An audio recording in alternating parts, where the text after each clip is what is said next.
Écoutez, pendant que la CAQ crée des crises là, sur mesure, il y a des vraies crises qui affectent les Québécois et les Québécoises, la crise du coût de la vie, la crise du logement, la crise de l'insécurité alimentaire. Vous avez vu les journaux aujourd'hui, 3,1 millions de demandes dans les banques alimentaires en mars. Puis ça ne fait que continuer, ça ne fait qu'augmenter. Par contre, la CAQ n'a rien à offrir aux gens. Il n'y a aucune proposition, il n'y a aucune solution. La crise du logement ne fait que s'accentuer. Le coût de la vie est de plus en plus cher. Puis la crise de l'itinérance, c'est son corollaire, elle explose puis elle augmente. Mais pendant ce temps-là, la CAQ ne met aucune proposition de l'avant pour faciliter la vie des Québécois et des Québécoises. Puis malheureusement, c'est ça la conséquence. La conséquence, c'est que les banques alimentaires explosent. Nous, on les voit sur le terrain, on va voir les gens, on leur parle. Moi, j'ai beaucoup de banques alimentaires dans ma circonscription, puis on voit que les fils augmentent de semaine en semaine. Mais ça n'intéresse pas François Legault. Ça n'intéresse pas la CAQ. Malheureusement, ce gouvernement-là a les priorités à la mauvaise place. Puis moi, j'ai vraiment hâte qu'il s'intéresse au portefeuille des Québécois et aux Québécoises, puis aux vraies choses qui font mal, c'est-à-dire la crise du coût de la vie, la crise du logement. Mais on préfère se créer des nouveaux ennemis. On préfère faire des crises sur mesure plutôt que de gérer les vrais problèmes. Puis ça, je trouve ça regrettable. Vincent. Merci Guillaume, bonjour, bon début de semaine. Après une courte fin de semaine, certains ont eu le plaisir d'être ici avec nous. Là, ce qu'on constate après 48 heures, c'est que le diable est aux vaches, plus que jamais, si la chose est possible, dans le réseau de la santé. Essentiellement, M. Dubé a mis le feu à la cabane avec des chaudières d'essence. Et maintenant, il se présente avec un nouveau plan de rénovation qu'il veut nous expliquer dans le calme et la pédagogie. Il aurait fallu y penser avant s'il voulait expliquer des choses puis le faire dans le calme parce que le fait est qu'il a foutu le bordel, là, sérieusement, très, très, très sérieusement, et ça ne se calmera pas. Alors, je lui fais une demande qu'il rejettera probablement. Il n'est pas trop tard pour reculer. Quand on dérive, on peut toujours ramener le gouvernail. Je lui demande de retirer ces amendes, ces sanctions absolument astronomiques et déraisonnables, disproportionnées de son projet de loi. C'est possible de le faire. Il y a une raison pour laquelle ça existe dans à peu près aucune autre loi dans notre corpus, c'est que c'est complètement disproportionné. Imaginez des amendes jusqu'à 500 000 $ par jour. Pourquoi? Pour un délit d'opinion.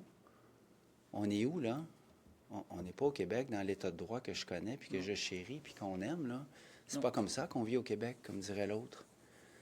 Alors, au risque qu'ils me disent non, ce qui est possible, on est en train d'écrire une lettre qu'on va expédier à la Commission de la protection la Commission des droits de la personne, et des droits de la jeunesse, parce qu'on voudrait avoir l'avis de ce chien de garde de l'état de droit. Qu'on n'a pas entendu, évidemment, parce qu'on n'a pas eu l'occasion d'étudier le projet de loi qui nous a été déposé comme une brique vendredi matin, puis qu'on a étudié en pleine nuit. Alors, moi, j'aimerais avoir l'opinion neutre, éclairée, objective de la Commission des droits de la personne, parce que je pense qu'il y a là un sabotage et un saccage de nos droits fondamentaux. Alors, on va s'en remettre à cette instance en souhaitant que la demande soit recevable et qu'on puisse enfin avoir un avis un peu plus éclairé là-dessus. Merci. Juste pour bien comprendre, qu'est-ce que vous allez demander à la Commission des droits de la personne, des droits de la jeunesse? C'est l'ensemble, un avis sur l'ensemble du projet de loi ou c'est sur l'utilisation du baillon? Ou... Comme son nom l'indique, la Commission des droits de la personne touche surtout les droits et en particulier les droits fondamentaux. On pense, puis on n'est pas seul, visiblement, à lire tout ce qu'on lit partout, puis tout ce qu'on entend partout, qu'il y a des droits fondamentaux qui sont lourdement attaqués avec cette loi antidémocratique qui a été passée sous bâillon. J'entends ici, évidemment, le droit, la liberté d'expression, le droit d'association. J'aimerais avoir l'avis du commissaire là-dessus. Normalement, c'est un... Du président, pardon. Normalement, c'est un phare intéressant dans nos discussions, mais comme je le dis, on est passé de PL6 au projet de loi 2 qui était complètement autre chose.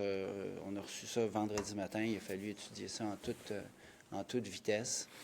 Moi, je pense qu'il y a matière là à au moins un rapport. C'est une des grandes problématiques du baillon aussi. Hein. Les projets de loi qui sont déposés en Chambre, la société civile, mais aussi les chaînes gardes, comme le protecteur du citoyen, comme la Commission des droits de la personne, ont habituellement le temps d'analyser le document puis de faire des recommandations qui sont fort importantes par rapport à nos chartes des droits et libertés. Ça, c'est un des gros problèmes du bâillon, notamment de ce bâillon-là, à savoir que tout d'un coup apparaît des sanctions astronomiques. Vincent disait 500 000, mais si c'est la deuxième offense, c'est 1 million. Là. C'est 1 million par jour. C'est 500 000 par jour. C'est doublé, en fait, sur récidive. Donc, moi, je suis vraiment très curieux de voir l'avis de la Commission. On l'aurait eu normalement, puis on serait capable de s'en parler, mais le bâillon fait en sorte qu'on ne l'a pas. Fait fi des avis de la Commission pour plein de choses, notamment des lois, quand il fait en consultation, ils sont souvent pas d'accord avec le gouvernement, puis le gouvernement s'en fout un peu. Puis je trouve ça particulier qu'on banalise ça, un avis de la Commission des droits de la personne. La moindre des choses dans l'État de droit, puis la société civile, puis dans l'État démocratique, on devrait être, c'est d'écouter la Commission des droits de la personne. Là, de simplement en faire fi, moi, ça me choque. Ce gouvernement-là se fout assez souvent du Parlement aussi, entre vous et moi. Là. On en a eu une autre démonstration navrante la fin de semaine dernière. C'est le même gouvernement là, qui prétend vouloir déposer la première Constitution du Québec, puis qu'on veut y en chasser les valeurs, puis ce que l'on est au Québec. Puis pendant ce temps-là, il foule aux pieds la démocratie et on torpille des droits fondamentaux comme le droit d'expression, la liberté d'expression. Moi, je ne pensais pas un jour être ici devant vous puis à m'inquiéter à ce point de ça au Québec, là. Mais c'est une attaque en règle. C'était notamment opposé au projet de loi 21. Il y a d'autres projets, et puis le gouvernement est allé de l'avant quand même. Donc, c'est ça mon exemple, c'est ce que je vous dis. Oui, mais si vous suggérez par là qu'on ne devrait rien faire, c'est pour nous pas une option. On fait notre travail. C'est pas parce que le gouvernement bâcle ces projets de loi puis nous les passe, il nous les rentre dans la gorge à 4h30 du matin, un samedi matin, qu'on ne fera pas notre boulot. Non. Et on laissera des traces. On laissera des traces, ça sera utile. Ça serait inspiré des sanctions qu'il y avait dans la loi, en fait, la loi spéciale de Lucien Bouchard sur des infirmières c'est en 99, je pense, cette loi-là. On s'est inspiré de ça. Et ça, il n'y a pas eu de contestation à l'époque. Ça a bien marché. Ben, il y a eu de la contestation sur la loi. Ça avait fait grand bruit, mais... Ça a bien marché, d'ailleurs, cette affaire-là d'infirmière, hein, avec Lucien Bouchard à l'époque. Je ne sais pas si c'est ça l'inspiration de la CAQ, ça ne me rassure pas du tout.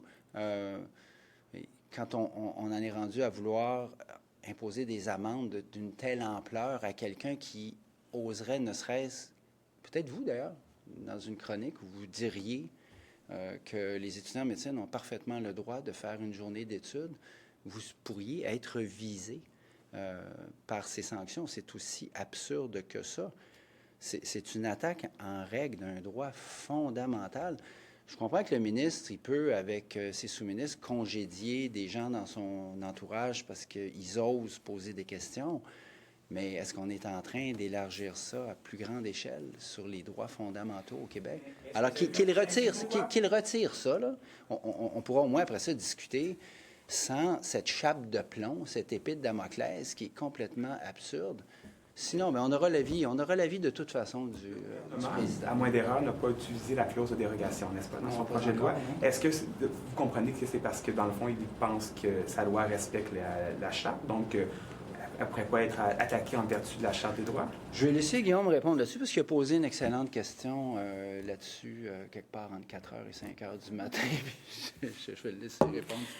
Bien, essentiellement, on l'a demandé aux juristes. Ils n'ont pas été capables de nous le donner à l'affirmative. Hein. Ils nous ont dit on a fait les vérifications nécessaires. Ça ne valait pas dire grand-chose. Puis après ça, on leur a demandé s'ils étaient prêts à divulguer les avis en instance, puis ils ont dit non.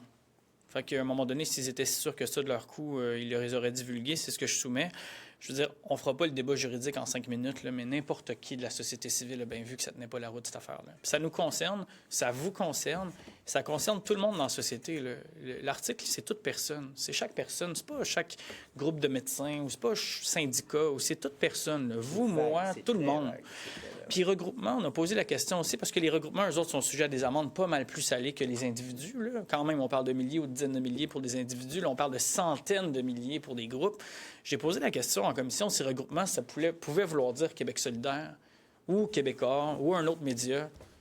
La réponse, c'est clairement oui.